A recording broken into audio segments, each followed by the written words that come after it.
20 से भी ज्यादा एमिनिटीज के साथ 1, 2 and 3 BHK अवेलेबल है। शहर के बीचों बीच बन रही DZ सिटी में बुकिंग चालू है और DZ सिटी का काम भी तेजी से चालू है। ग्राउंड+2 कमर्शियल और मुमरा के सेंटर पॉइंट के साथ DZ सिटी आपके लिए एक बेहतरीन ऑप्शन बनता है। ज्यादा जानकारी के लिए दिए गए नंबरों पर कॉल करें या उनकी सेल्स ऑफिस विजिट करें। दिल्ली में नमाजी मुस्लिमों को लात मारने वाले पुलिस वाले को सैल्यूट है, नीतीश राणे।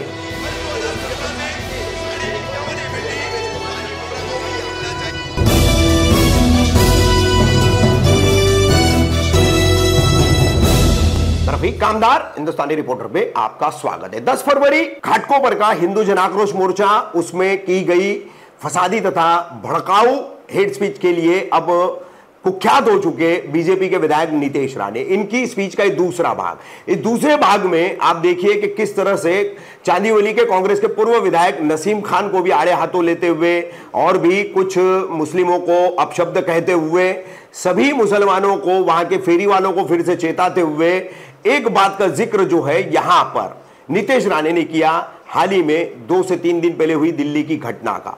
दिल्ली के इंद्रलोक में जो मनोज कुमार तोमर ने नमाजी मुसलमानों को लात मारी, इतना ही नहीं, वहां पर नमाजियों पर लाठी चार्ज भी हुआ है। तो इस घटना को बहुत अच्छा बताते हुए, उसकी प्रशंसा करते हुए, तारीफ करते हुए इस पुलिस वाले को सैल्यूट है, ऐसा कहा है नीतीश राणे ने। देखिए उनकी स्पीच का ये अगला हिस्सा जो सुप्रीम कोर्ट के हेट स्पीचेस पे स्थानीय पुलिस को, हर राज्य की, हर जिले की, हर शहर की, हर इलाके की, जिस जुरिडिक्शन में, जिस न्याय क्षेत्र में ये स्पीच होगी, वहां की पुलिस को इसका सुओ मोटो संज्ञान लेकर के कार्रवाई करनी है। मगर बिल्कुल बेलगाम होकर के नीतीश राणे मुसलमानों के खिलाफ जहर उगलते जा रहे हैं। लगातार जो है मुसलमानों को, स्थानीय भारतीय मुसलमानों को रोहिंग्या और बांग्लादेशी ठहराते हुए एक माहौल बना रहे हैं और उनके कत्लेआम की बातें भी कर रहे हैं, मगर सुप्रीम कोर्ट के आदेश का पालन नहीं हो रहा है। प्रयत्न करून बघा, हे कुठल्या खानाचं सरकार नाहीये, हे भगव्याचं सरकार आहे, एक लक्षात ठेवा। इथे तुम्ही हिंदूला वाकड्या नजरेने बघाल तर आम्ही नाही गप्प बसणार इथे। आमच्याकडे सगळ्या पद्धतीच्या वॅक्सिन तिशात आहेत। फक्त पोलिसांचं काम वेळेत करावं। आम्ही काय कायदा हातात घेण्यासाठी इथे बसलेलो नाहीये, पण आमच्या अंगावर अगर येत असतील, आम्हाला आव्हान देण्याची भाषा करत असतील, असे धर्मगुरू आणून हिंदू धर्माला, सनातन हिंदू धर्माला संपवण्याची कोण भाषा करत असेल ना, तर माझा हिंदू गप्प बसणार नाही, एक लक्षात ठेवा। आम्हाला पण जसात तसं उत्तर द्यायला येतं। जर आमचा इतिहास बघा, अयोध्याकडे असाच वाकड्या नजरेने पाहिलेला, बनलंय आमचा राम मंदिर, तिकडे काही करू शकले नाही, काही करू शकले नाही। आणि अयोध्या तो फिर झाकी है, अयोध्या तो फिर झाकी है। ऐकून घ्या आणि स्वतःच्या बापांना जाऊन सांगा कि हम हिंदू तैयार है। काय लाईफ जिहाद आणि लव जिहादच्या नावाने हो, आश्चर्य करण्यासारखी गोष्ट आहे। किती अंमली पदार्थ इथे विकले जातात, कोण विकतात, ड्रग्स सर्रास पद्धतीने तुमच्या घाटकोपर मध्ये पसरलं जात आहे। यंत्रणेला माहित नाही, यंत्रणा पकडू शकत नाही। तो मुक्ती येतो, आव्हान देऊन जातो। पोलिसांनी तेव्हा काम केलं, फक्त पोलिसांनी त्या बाबतीमध्ये मला फक्त अजून एक विनंती करायची, पोलीस बांधवांना, डिपार्टमेंटला विनंती करायची की त्याच्यावर जे तुम्ही कलम लावलेत ना, त्याच्यानंतर तो लवकर सुटणार। त्याचे जे बच्चे कच्चे जे त्यांना तुम्ही अटक केली, काही 24 का 25 लोक अटक केली, किमान 153 का 149 पर्यंतचे कलम त्याच्यावर लावा, जेणेकरून साले बाहेर आले नाही पाहिजे।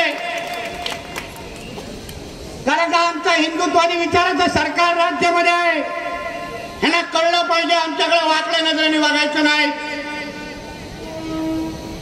अंमली पदार्थ ड्रग्स कोण आणतात तुमच्या घाटकोपर मध्ये? कोणाची हिंमत आहे इथे? कोण तो घोगा पठाण नावाचा भडवा आहे? बरोबर आहे ना? तुमच्या सगळ्यांच्या कुंडल्या आहेत माझ्या हातात नावासकट. सगळ्यांची नावं घेणार आहे मी. काही नावं लपवणार पैकी नाही आहे आणि माझं काही वाकडं करू शकत नाही. काही फरक पडत नाही. तुम्ही ज्या क्षेत्रामध्ये धमकी देण्याच्या आणि दादागिरी क्षेत्रामध्ये ना आम्ही लोकांनी PhD केली आहे. तुम्ही चिंता करू नका. फक्त आम्हाला धर्मासाठी लढण्यासाठी इथे आलेलो आहे. वातावरण आणि कायदा सुव्यवस्था खराब करण्यासाठी आलेलो नाही आहे. हे जे अंमली पदार्थ हा जो कोण घोगट पठाण नावाचा जो काय काटा आहे, अहो तो जो मुफ्तीला जेव्हा अटक केली या गोगाई पठाणवर काहीतरी त्याच्यावर तडीपार आहे. तो तडीपार आणि त्यावेळी तो पोलीस स्टेशन मध्ये बसलेला. आश्चर्य वाटतं मला. कुठल्या हिंदूवर आता छोटीशी एक NC तरी झाली त्याला एवढा हैराण होता करतात तो बिचारा घाटकोपर सोडून जाण्याचा विचार करतो. आणि हा तडीपार असताना तो पोलीस स्टेशन मध्ये कसा येऊ शकतो? कोणी परवानगी दिली त्याला? या अंमली पदार्थाची नाटकं अगर बंद झाली नाहीत, पोलिसांना सगळे अद्याप माहिती आहेत. मी मुंबई पोलिसांना सांगेन तुमची क्षमता आम्हाला चांगल्या पद्धतीने माहिती आहे. मुंबई पोलीस काय करू शकतात हे आम्ही 93-92च्या दंगलीनंतर आम्ही स्वतःच्या नजरेने पाहिलेलं आहे.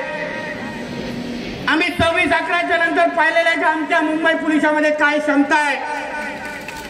ती ताकद आता परत दाखवण्याची वेळ आली आहे.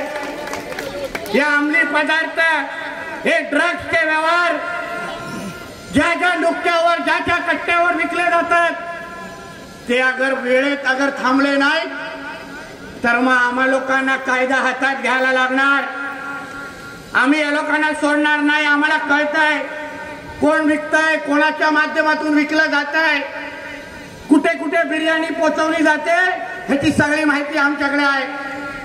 फक्त वेळेत हे बंद करून टाका नाहीतर मग आम्ही तुम्हाला 100 नंबरवर फोन करत नाही बसणार.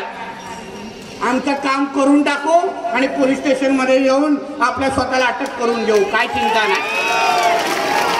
पण आमचा हिंदू समाज ह्याच्यामध्ये वाया जायला देणार नाही आम्ही. अरे काय अवस्था आहे. आम्ही साधी महाआरती इथे केली. आमच्या सणासुदीच्या वेळेत 10 वाजता दांडिया बंद करा, 11ला बंद करा, जास्तीत जास्त 12 पर्यंत ठेवा आणि ह्यांचे भोंगे 5-5ला वाजतात.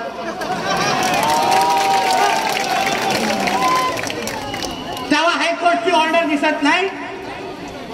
हायकोर्टची ऑर्डर फक्त आमच्या नवरात्रीच्या वेळेस दिसते. अन्य वेळेस तुम्हाला हायकोर्ट दिसत नाही. हायकोर्टचे सरळ आदेश आहेत. किती आवाजामध्ये लाऊडस्पीकर वाजला पाहिजे. जो नियम त्यांना आहे तो नियम आम्हालाही आहे. जो नियम आम्हाला आहे तो नियम त्यांनाही लागला पाहिजे.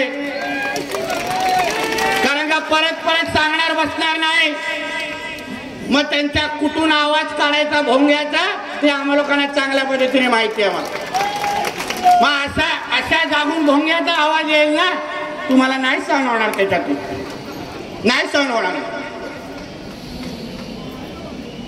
तुम्ही बघितलं ना हल्ली त्या दिल्ली पोलिसाच्या एकट्या आमच्या इन्स्पेक्टरनी काय चांगलं काम केलं.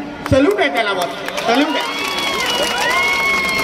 अरे आहेत ना तुमच्या मस्जिदी नमाज वाचण्यासाठी आहेत. करा ना तिथे काय करायचं तर. आम्ही काय बोलतोय. आमचा नमाजला विरोध नाहीये. तो तुमचा अधिकार आहे. जसा महाआरती करण्याचा आमचा अधिकार आहे तसा नमाज वाचण्याचा तुमचा अधिकार आहे. पण आम्ही असं भर रस्त्यामध्ये महाआरत्या सुरू केल्या तर परवडणार काय तुम्हाला? पण तेव्हा कसं पोलीस येऊन लगेच हातात नोटीस देतात. 10 वाजताच्या दांडिया असेल 9:55लाच पोलीसची गाडी लागते. ते बंद करणार. मग ह्यांचे 12 वाजता चे उरुसचे आणि मोहरमचे DJ आणि लाऊडस्पीकर तुम्हाला दिसत नाही. आता पुढे कुठलाही मोहरम आणि उरुस होईल ना रात्री 12 वाजता DJ वाजूनच दे. मलाही बघायचं नाही. तो डीजे डोक्यावर फोडून दिला ना, नावाचा नाही. अरे काय नियम कायदा आणि सुव्यवस्था, संविधानाप्रमाणे आपण जगतो. डॉक्टर बाबासाहेब आंबेडकरांचं संविधान मांडणाऱ्यापैकी आम्ही लोक आहोत. आमच्या देशामध्ये काय शरिया कायदा लागू झालेला नाही की तुम्ही उठसूट पाहिजे त्या गोष्टी कराल. तुम्हाला जे नियम आम्हाला लावून दिले ते तुम्हालाही लावून दिले, पाळा ना ते गपचूप. आम्ही कसे पाळतो? सर्वधर्म भावचा ठेका आम्हीच घेऊन ठेवला ना, कॉन्ट्रॅक्टच लिहून घेतलाय. हे लोक काय फाट्यावर मारतात सर्वधर्म भावचा, विचारतच नाही त्याला. आम्ही काय करायला गेलो नाही रे, सर्वधर्म भाव समभाव आहे ना हमारे देश में, तू त्याला जाऊन सांग ना. मग तो 5-5 भोंगे वाजवतो त्याला नाही. काय चाललंय तुमच्या घाटकोपर मध्ये सांगा तुम्ही मला. अतिक्रमण, लँड जिहाद, असल्पा या ठिकाणी डीपी प्लॅन अनुसार विचार करा. आता महापालिकेच्या अधिकाऱ्यांना आपल्या बिर्याणी किती चांगली हजम होते ह्याच्यावरून कर. असल्पाच्या डीपी प्लॅनवर गार्डनचं रिझर्वेशन आहे, गार्डनचं रिझर्वेशन. तेव्हा त्याच्यावर 3 मजली मस्जिद उभी आहे, 3 मजली. कोणाच्या ढोंगणात ताकद नाहीये जाऊन तोडायची त्याला. आणि आमचे छोटासा कुठेतरी दुकान माझ्या हिंदूंनी बांधलं, लगेच बुलडोजर चालवायला येतात. ही 3 मजलीची जी मस्जिद आहे, जी गार्डनवर रिझर्वेशनवर आहे, आम्ही अधिकृत मस्जिद बद्दल बोलत नाही, पण हे जे गार्डनचा रिझर्वेशन या मस्जिद आहे, महापालिकेने त्यांनी वेळेत ते साफ करून दाखवावं, नाहीतर आमचा बुलडोजर सर्व्हिसिंगसाठी पाठवलाय. मस्तपैकी बुलडोजरची रांग इथे लावेल आणि साफ करून घेऊन जाईल. चालेल काय पोलीस प्रशासनाला तरी मला सांगाव. नित्यानंद नगर सर्व्हिस रोडवर मुंबई महापालिकेच्या दक्षता विभाग आहे ना, त्याच्या समोरच हे लोकांनी अतिक्रमण केलेलं आहे. म्हणजे महापालिकेच्या अधिकाऱ्यांच्या तोंडावर फुकण्याचं काम करतात तरी या लोकांचं काय पडलेलं नाही. त्यांनी समोर अतिक्रमण केलंय आणि तिथून हे लोक तिथे त्या अतिक्रमणाच्या निमित्ताने हे सगळे जिहादी एकत्र जमतात, गर्दी करतात, तरी हे लोक काही तिथे करत नाहीत, कोणाला तिथे थांबवत नाहीत.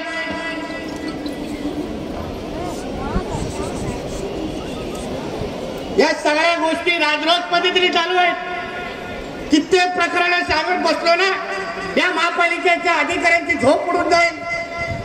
म्हणून वेळेत सांगतो, हे सगळा जो मोर्चा या निमित्ताने जो काढलाय तो तुम्हाला सांगण्यासाठी काढलाय की हिंदू समाज जागृत झालेला आहे.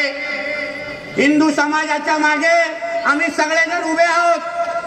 तुम्ही वेळेत हे अतिक्रमण निघाली नाही तर मग इथे जो काही परिस्थिती निर्माण होईल त्याची जबाबदार आम्ही नसणार.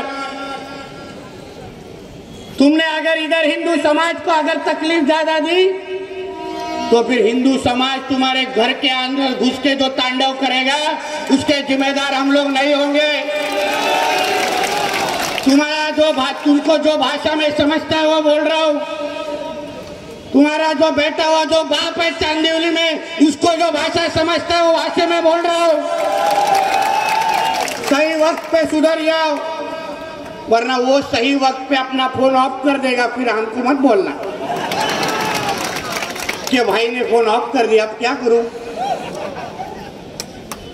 म्हणून वेळेत आपल्याला सांगतो, ही जी काय ताकद बांधवानं तुम्ही जमा केली आहे, आज जे काय वातावरण घाटकोपर मध्ये आपण भगवामय दाखवलंय, हीच आपली असली ताकद आहे, लक्षात घ्या.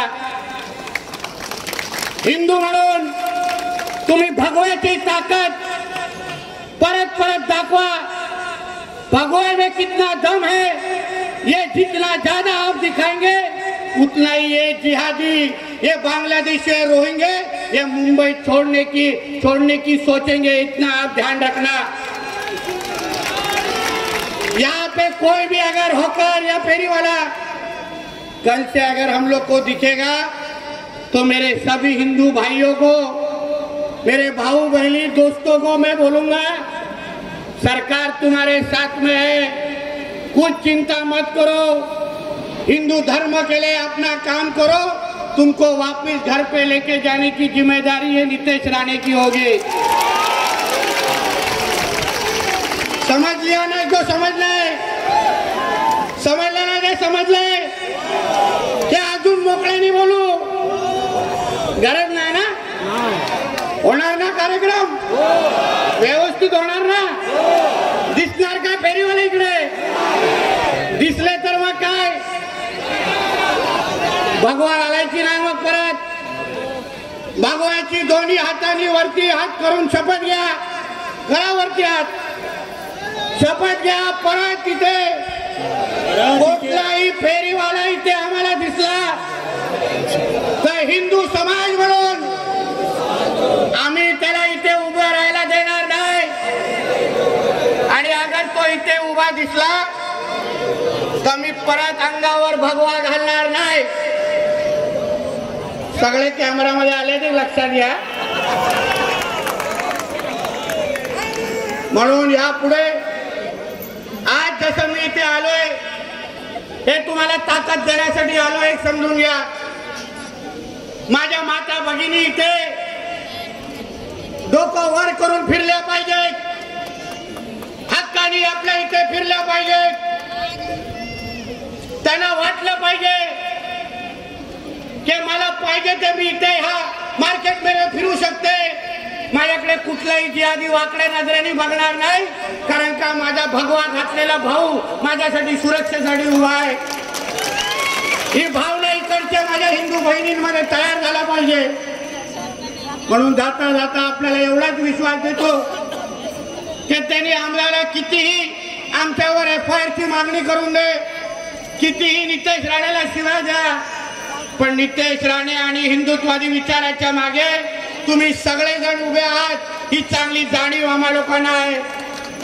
या जिहादांना पण लक्षात असून दे, या देशाचं नेतृत्व एक कडवाट हिंदुत्ववादी नरेंद्र मोदी साहेब करतायत। आमच्या हिंदू राष्ट्रामध्ये कोणाचीही लाड चालणार नाही। 400 पार करणारे सगळेच्या सगळे हिंदू खासदारच असले पाहिजे हे निवडून देण्याची जबाबदारी तुम्ही घ्या। तुम्ही एक शपथ घ्या की यापुढे माझं मत हे एका हिंदू उमेदवारालाच मी देणार, बाकी कोणालाच देणार नाही। कारण का उद्या हे जिहादी विचाराचे लोकप्रतिनिधी निवडून गेले तर उगाच त्या मुष्टीची दाढी कुरवण्यासाठी पोलीस स्टेशन मध्ये जमा होतील, आम्हाला लोकांना त्रास देण्यासाठी आणि त्यांची जिहाद्यांची संख्या वाढवण्यासाठी काम करतील। आपले लोक आपल्या लोकांना ताकद देणार, जो भगवा घातलेला आहे तो आपला आहे हे लक्षात ठेवून यापुढे घाटकोपर मध्ये, हे घाटकोपर ही माझी मुंबई DNA हे फक्त भगवा आहे हे लक्षात ठेवा आणि यापुढे काम करा। एवढंच तुम्हाला या निमित्ताने सांगतो। हे जे मोठ्या संख्येने तुम्ही जमलात यासाठी मनापासून तुमचे आभार मानतो, इथेच थांबतो आणि एकदा जोरात होऊन दे जय श्रीराम, जय श्रीराम, जय जय श्रीराम, जय जय श्रीराम।